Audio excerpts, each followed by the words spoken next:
Ciao da un rapporto a tutti i lettori di Spazio Games. Oggi siamo a Göteborg in Svezia per una presentazione dedicata a Race Pro. Race Pro è un gioco simulativo di corse sviluppato da SimBin.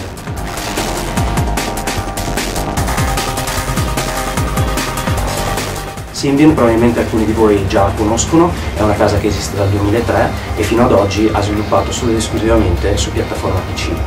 La scommessa quindi di questo Race Pro è quella di portare la simulazione su una console next gen.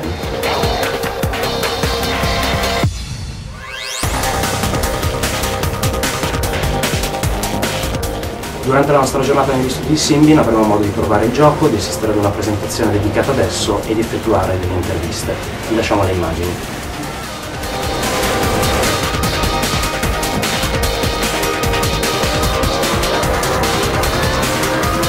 And that is the approach of our career mode. That is that you try out for the class or the team that you want to race with. What happens usually is if you do have some skill and you do race a car of some sort, then people will notice. And usually when you're at a racetrack, you're there with support classes. So like there's the feature race and then there are all the support classes to keep people entertained during the day. It's not just one race or one class. So they will keep an eye out on people that are good or bad or perform well, and they will invite you to a tryout. And the tryout, you pay a little money and you get to actually see if you can do well in their car. And if you can, and they need a driver, well, you have made a good point at why they should hire you. If you do the tryout and they don't need a driver right now, they know about you and they have your resume bureau. The track map is going to help to some extent, but we know that it's not super easy to drive the car and look at the track map at the same time. So we have added a race line. Now in our game it is a static race line. It's not dynamic, it's not going to change depending on where you're on the track. What it is that is the line that you should attempt to follow. Now it's orange, meaning that now it turns into green, meaning now it's safe to get on the gas.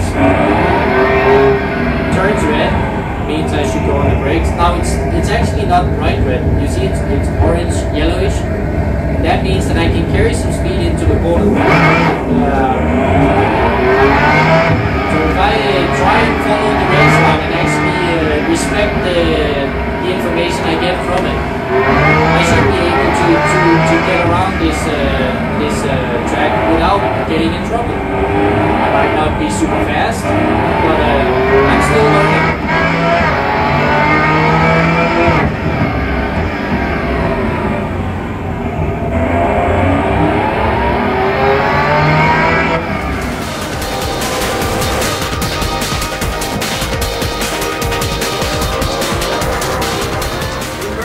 We are racing against each other. I have my car, he has his car. We can race one-on-one, or we can add AI in there. We're gonna put a little bit of AI in so that we have some other people to race than just each other.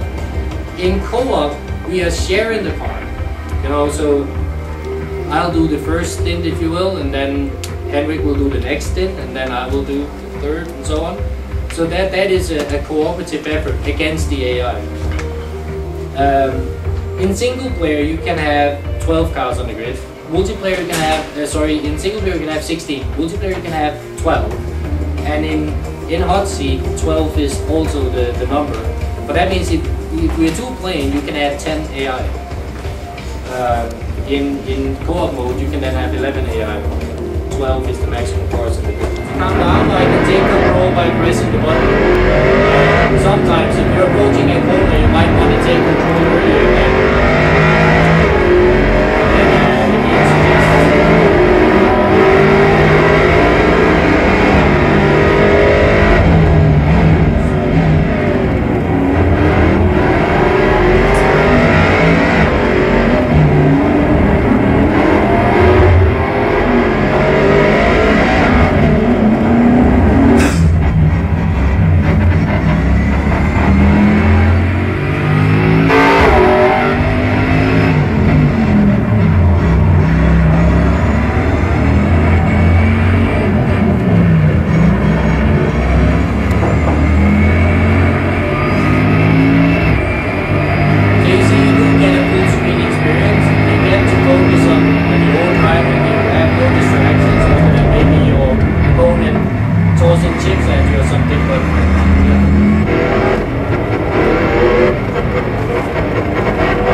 This is the first game you developed for a console, Xbox 360. Can you tell us if it's been really different to develop on a console than developing on a PC? It's been different in terms of technology, you know, for this game we have developed we started developing our own game engine. Okay. And you know, in parallel to that, we also developed a game. And you know, we come from a platform, the PC, where you know the performance, you know, higher. It's higher, and even though you have to you know make the game run on low-end systems, at least the scalability can then also go towards that you can have really more eye candy and so on. Yeah. And that feature or that luxury you don't have on the console. It has to work on whatever hardware is there.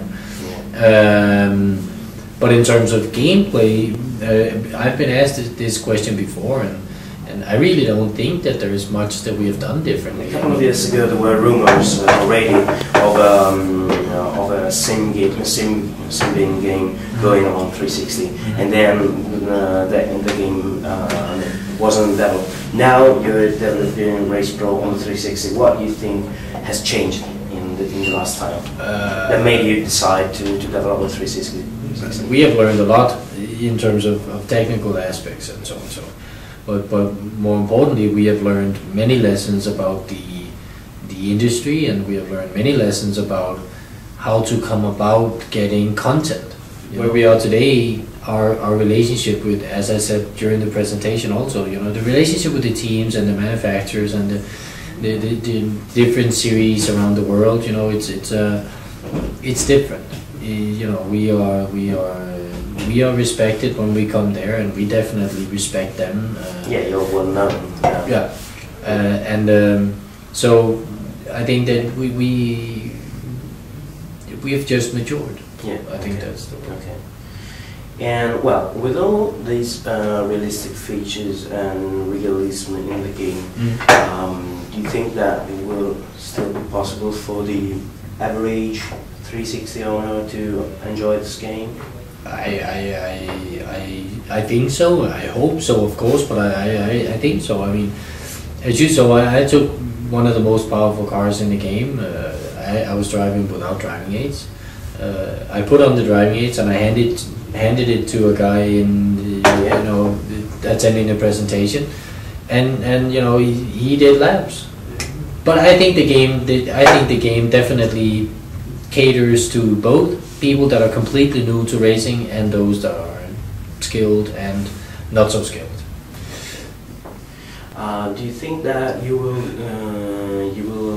get a chance for downloadable content or something like that, future support for the game? Downloadable content is definitely a part of this project, and okay, in the sense of our interview. Thank you very much.